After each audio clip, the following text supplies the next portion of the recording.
जय श्री कृष्ण। मित्रों नमस्कार। मैं विनोद शुक्ल प्रयागराज से आपका हार्दिक अभिनंदन करता हूं हमारे YouTube चैनल आत्म सृजन में। आइए मित्रों, हम श्रीमद् भगवद गीता के 9वें अध्याय के हिंदी रूपांतरण का श्रवण करते हैं। ओम श्री परमात्मने नमः। 9वां अध्याय। उसके उपरांत श्री कृष्ण भगवान बोले, हे अर्जुन, तुझे दोष दृष्टि रहित भक्त के लिए इस परम गोपनीय ज्ञान को रहस्य के सहित कहूँगा कि जिसको जानकर तू दुख रूप संसार से मुक्त हो जाएगा। यह ज्ञान सब विद्याओं का राजा तथा सब गोपनीयों का भी राजा एवं अति पवित्र, उत्तम, प्रत्यक्ष फल वाला और धर्मयुक्त है। साधन करने को बड़ा सुगम और अविनाशी है। हे परम तप, इस तत्व ज्ञान रूप धर्म में श्रद्धा रहित पुरुष मेरे को न प्राप्त होकर मृत्यु रूप संसार चक्र में भ्रमण करते हैं। हे अर्जुन, मुझ सच्चिदानंद घन परमात्मा से यह सब जगत जल से बर्फ के सदृश परिपूर्ण है और सब भूत मेरे अंतर्गत संकल्प के आधार स्थित हैं।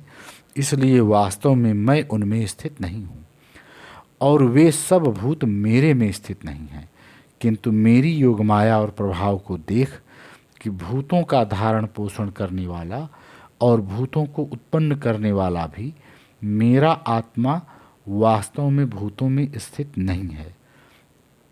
क्योंकि जैसे आकाश से उत्पन्न हुआ सर्वत्र विचरने वाला महान वायु सदा ही आकाश में स्थित है, वैसे ही मेरे संकल्प द्वारा उत्पत्ति वाले होने से संपूर्ण भूत मेरे में स्थित हैं, ऐसे जान। हे अर्जुन, कल्प के अंत में सब भूत मेरी प्रकृति को प्राप्त होते हैं, अर्थात प्रकृति में लय होते हैं, और कल्प के आदि में मैं उनको फिर रचता हूँ। कैसे कि अपनी त्रिगुणमयी माया को अंगीकार करके स्वभाव के वश से परतंत्र हुए इस संपूर्ण भूत समुदाय को बारंबार उनके कर्मों के अनुसार रचता हूँ। हे अर्जुन, उन कर्मों में आसक्ति रहित और उदासीन के सदृश स्थित हुए मुझ परमात्मा को वे कर्म नहीं बांधते हैं। हे अर्जुन, मुझ अधिष्ठाता के सकाश से यह मेरी माया चराचर सहित सर्व जगत को रचती है और इस ऊपर कहे हुए हेतु से ही यह संसार आवागमन रूप चक्र में घूमता है।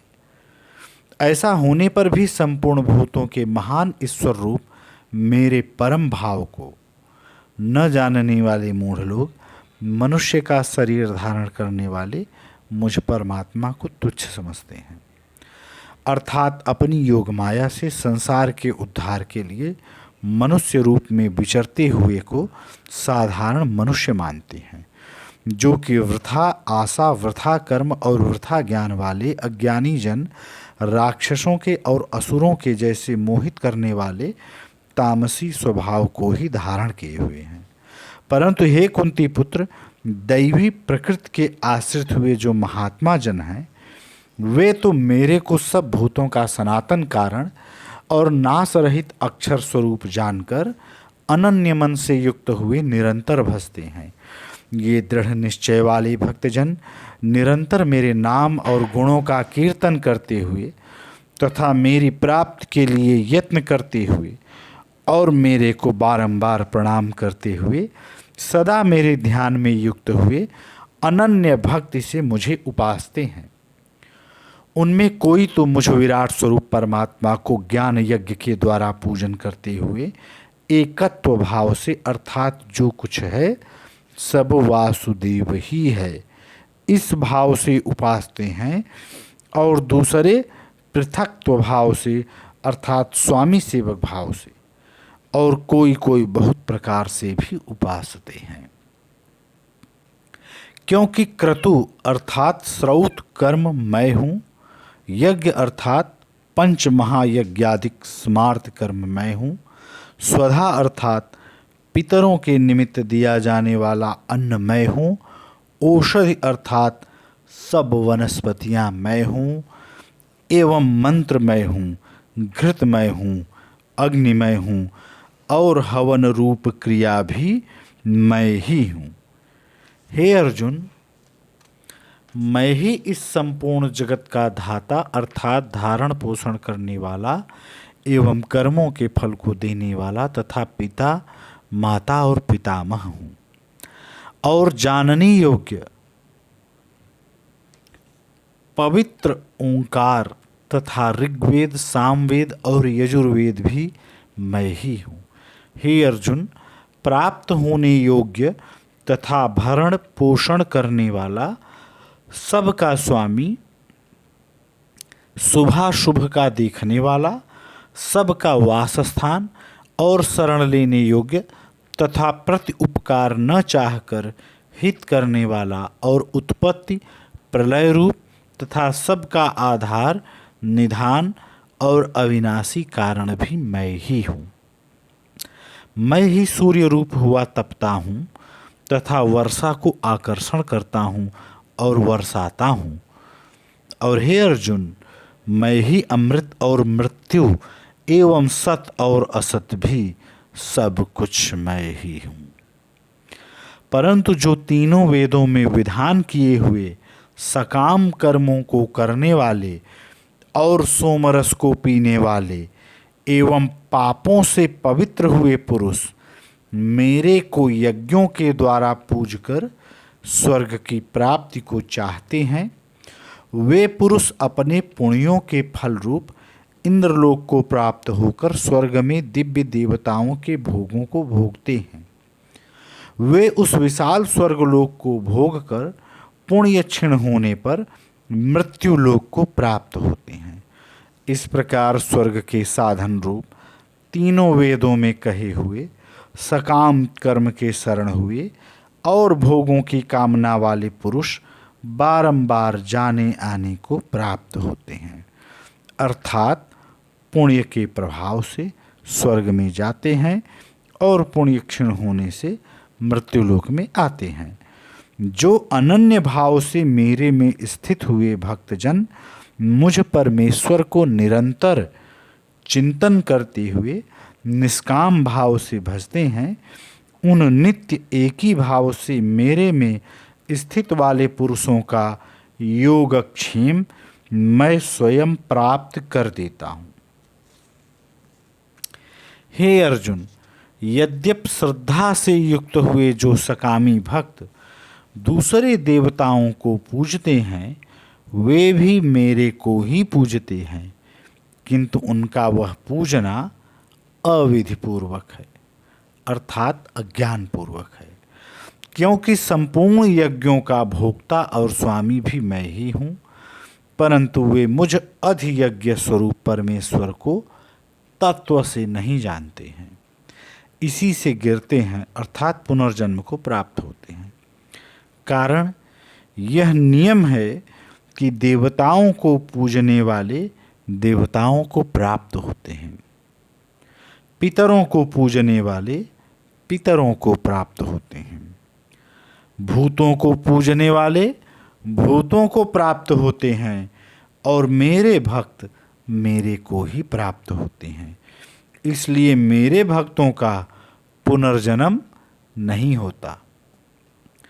हे अर्जुन, मेरे पूजन में यह सुगमता भी है कि पत्र, पुष्प, फल, जल इत्यादि जो कोई भक्त मेरे लिए प्रेम से अर्पण करता है, उस शुद्ध बुद्धि निष्काम प्रेमी भक्त का प्रेम पूर्वक अर्पण किया हुआ वह पत्र पुष्पादिक मैं सगुण रूप से प्रकट होकर प्रीति सहित खाता हूँ। इसलिए हे अर्जुन, तू जो कुछ कर्म करता है, जो कुछ खाता है, जो कुछ हवन करता है, जो कुछ दान देता है, जो कुछ स्वधर्माचरण रूप तप करता है, वह सब मेरे अर्पण कर।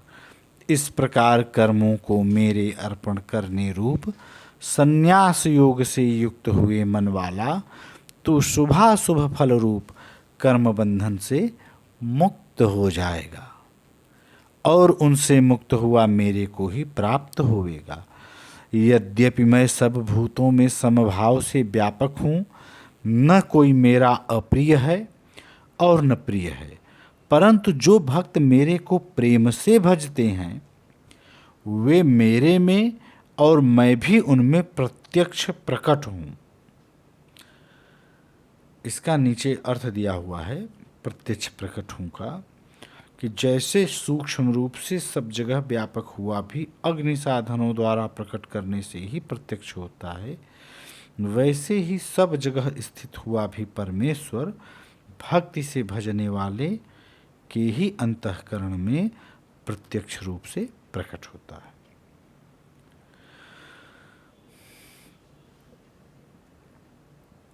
मेरी भक्ति का और भी प्रभाव सुन। यदि कोई अतिशय दुराचारी भी अनन्य भाव से मेरा भक्त हुआ मेरे को निरंतर भजता है, वह साधु ही मानने योग्य है, क्योंकि वह यथार्थ निश्चय वाला है, अर्थात उसने भली प्रकार निश्चय कर लिया है कि परमेश्वर के भजन के समान अन्य कुछ भी नहीं है।